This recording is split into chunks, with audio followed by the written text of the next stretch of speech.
할렐루야. 8월 12일 토요일 원포인트 큐티 가운데 오신 여러분들을 주님의 이름으로 사랑하고 축복합니다.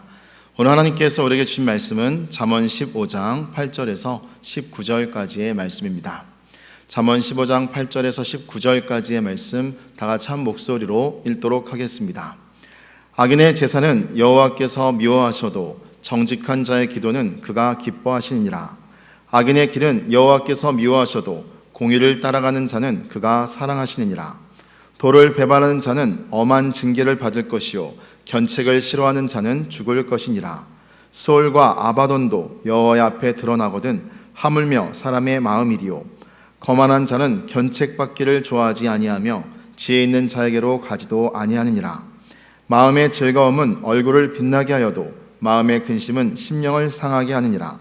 명철한 자의 마음은 지식을 요구하고 미련한 자의 입은 미련한 것을 즐기느니라. 고난받는 자는 그날이 다 험악하나 마음이 즐거운 자는 항상 잔치하느니라. 가산이 적어도 여호와를 경외하는 것이 크게 부하고 번뇌하는 것보다 나으니라. 채소를 먹으며 서로 사랑하는 것이 살진 소를 먹으며 서로 미워하는 것보다 나으니라. 분을 쉽게 내는 자는 다툼을 일으켜도 노하기를 더디하는 자는 시비를 그치게 하느니라.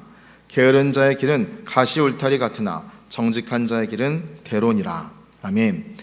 이 시간 문제의 해답은 지혜래라는 제목으로 담임 목사님께서 큐티 인도해 주시겠습니다. 할렐루야. 오늘 복된 토요일, 또 주일을 향한 우리의 거룩한 설레임을 확인하는 날입니다. 잘 기도로 준비하시고 주님의 시간의 지성소를 내가 함께 들어옴으로 그 영광을 함께 누리시기를 바랍니다.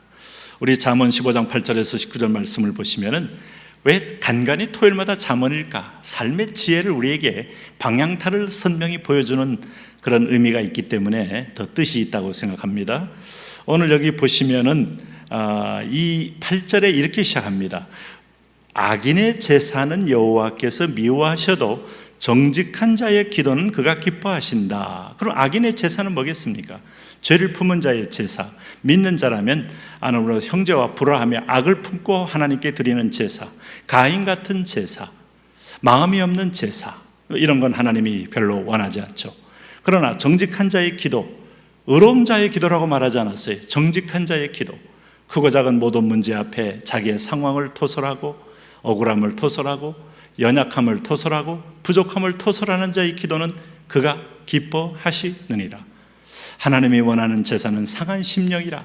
주께서 상하고 애통해야 하는 심령을 멸시치 아니하시니이다. 그 고백대로 주님은 기뻐 받으신다. 사람은 솔직하면요 존중받는 느낌을 갖습니다.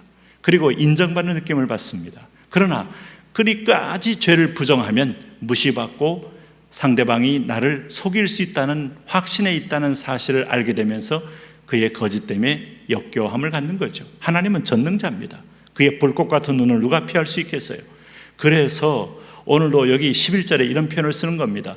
수올과 아바돈도 여호와 앞에 드러나거든. 여기 수올은 이게 음부를 가리키는 거 아닙니까? 아바돈은 파괴하다라는 단어에서 유래된 똑같은 단어가 평행으로 연결되어 있는 거예요. 수올이 있고 아바돈도 있고, 그러니까 지옥과 음부가 아무리 겹겹이 있을지라도 모든 것도 그 속에 감추어져도 여호와 앞에 드러난다, 이렇게 표현하고 있어요.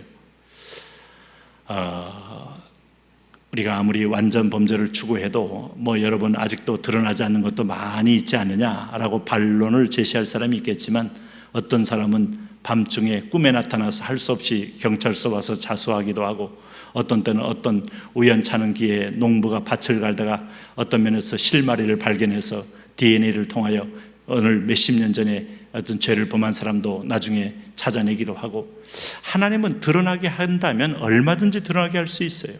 그러므로 하물며 사람의 마음이야. 사람은 인간의 마음 한 척길도 모르지만 하나님은 백척길 천척길의 마음도 다 간파하시는 분이다. 여호와는 중심을 감찰하신다 그랬습니다. 그러니까 하나님 앞에서라는 단어가 있을 때 우리는 정직한 것이 최선이다 하는 것을, 이게 최고의 지혜라는 겁니다. 그러므로 도를 배반하는 자는 엄한 징계를 받을 것이요 견책을 싫어하는 자는 죽을 것이니라. 거만한 자, 12절 보세요. 견책받기를 좋아하지 아니하며 지혜 있는 자에게로 가지도 아니하느니라. 하나님께 가까이 가지 않는다는 겁니다. 교만과 건책함으로 자기만의 울타리 안에 있으면서 그렇게 살다가 죽는 거예요. 그러면서 백보자 앞에 벌거벗은 아이로 다 드러나는 겁니다. 그때의 수치는요, 이루 말할 수 없는 것이죠. 사람들은 자기가 상상했던 모습이 자기 모습이 아니에요. 하나님이 평가하는 모습이 나의 진정한 모습이에요. 가끔 어떤 사람은 참 다른 부분에서 탁월한데 어떤 운동에서는 아주 몸치인 분들이 있어요. 그분이 그런 운동을 한번 시연해 보지 않았으면 몸치인 걸 몰랐지만은 아주 몸치인 걸 알 수 있어요. 어떤 사람은 운동에는 아주 뛰어난데 어떤 구구단을 외우는데 아주 몇 단어에서 딱 막히는 걸 보고 저 사람은 또 구구단에서는 구구단 치구나 하는 걸 알 수 있어요. 우리는 다 약점들이 있습니다. 그런데 이런 부분도 어떤 때는 부끄러움도 되고 어떤 때는 자랑도 되겠지만은 가장 진정한 것은 나의 실체가 어디서 드러나냐는 겁니다. 하나님의 백보자라는 걸 잊지 마셔야 합니다. 또 하나 우리 인생은 행복의 비결은 지금 이 지상에서 다 우리는 소유를 위하여 지금 다 힘든 여정을 걷고 있는데 소유가 행복이 아니라 존재됨이 행복이다 하는 걸 성경은 지혜로 가르쳐 줍니다. 13절 보세요. 마음의 즐거움은 얼굴을 빛나게 하여도 마음의 근심은 심령을 상하게 하느니라. 오늘 이 말씀을 묵상하는 모든 이 식구들 마음의 평강과 즐거움을 얻게 되시기를 바랍니다. 무엇보다도 오늘 무슨 말씀인가 하면 16절 보세요. 가산이 적어도 여호와를 경외하는 것이 크게 부하고 번뇌하는 것보다 나으니라. 그러면 여호와를 경외하는 것의 강점은 뭔가 하면 가산이 적어도 맡기고 마음이 불편해도 맡기고 마음이 분해도 맡기고 마음이 억울해도 맡기고 마음이 거짓돼도 맡기고 그러면 살 길이 있는 거예요. 근데 이것을 여러분 맡길 데가 없이 자기가 속마음을 안고 있으면서 근심하는 자는 속을 상하며 어리석은 길을 가는 거죠. 그래서 여기 17절 보세요. 여호와를 경외하는 자의 채소를 먹으며 서로 사랑하는 것이 살찐 소를 먹으며 서로 미워하는 것보다 나으니라. 우리가 재벌가의 사생활을 다 알 수는 없지만 가끔 그런 비슷한 드라마가 나오잖아요.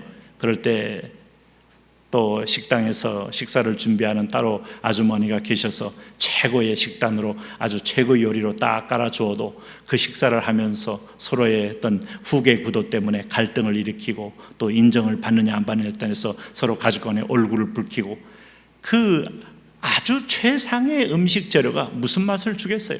살찐 소를 쓸어가면서도 그들은 먹으면서 서로 간에 얼굴에 욕심과 혐오가 가득 차 있는 걸 보면 여러분 그게 사실은 하나님 없는 자들의 삶이라면 그게 행복이 있을까요? 네? 소유욕은 채워졌을지 모르지만 행복은 채울 수 없어요. 채소를 먹으며 서로 사랑하는 것이 그래서 더 낫다는 말은 여러분 그런 겁니다. 오늘 18절 보세요. 분을 쉽게 내는 자는 다툼을 일으켜도 노하기를 더디하는 자는 시비를 그치게 한다. 자, 이 대목은 간간히 잊을만 하면 오늘 자기 중심적인 사람의 한계는 쉽게 분을 내면서 오히려 자기 일을 이루고 한다고 한들 또 그것이 또 그렇게 이루어지는 게 아니에요. 가끔은 어떤 회장님이 또 직원들에게 너무 심한 갑질을 해서 그것이 가끔은 이제 영상으로 찍혀서 등장하게 되면 순식간에 그 회사의 주가나 어떤 매출이 줄어들어서 회사의 위기로 반전되는 걸 볼 수 있어요. 참 재미있는 세상입니다. 그러니까 성경 말씀 그대로입니다. 오늘 여기 19절 보세요. 재미있는 거. 게으른 자의 길은 가시울타리 같으나. 자, 여기 문맥상 안 맞는 게으른 자가 쑥 들어온 것이지만은 게으른 자는 본질적으로 끊임없이 악의 상징입니다. 게으름이라는 것은 인간이 자기 소욕대로 산다는 말의 가장 정확한 표현입니다. 인간은 게으르는 것이 정상입니다. 부지런함은 자기를 이기는 것이요, 오늘 시간을 영리하는 것이요, 오늘 어떤 면에서 보면 자기를 쳐서 복종시키는 자의 모습이에요. 그래서 게으른 자의 길은 가시울타리 같으나 게으르고 끝나고 나면 열매라는 건 황량하게 이를 데 없죠. 아니 공부 하나도 안 하고 시험 볼 때 시험에 모조리 다 XX 나가는 모습 볼 때 가시울타리 같은 결과는 이미 예고된 거죠. 여러분 여름에 실컷 놀고 가을에 추수할 것이 없는 배짱이의 가을은 가시울타리 같은 거죠. 오늘 우리가 부지런함은 고통이요 인내가 필요하지만 그러나 열매는 달지 않습니까? 정직한 자의 길은 부지런한 자의 길이에요. 대론이라. 인생의 모든 비밀 속에는 이런 말씀의 원리가 그대로 살아 있습니다. 소유하는 삶보다 누리는 삶이 중요합니다. 하나님과 함께 행복을 누리며 평안을 누리며 사랑을 누리는 오늘도 저와 여러분 됐으면 좋겠습니다. 하나님, 그렇게 누리며 기뻐하며 자유하며 살게 하여 주옵소서. 예수님 이름으로 기도합니다. 아멘.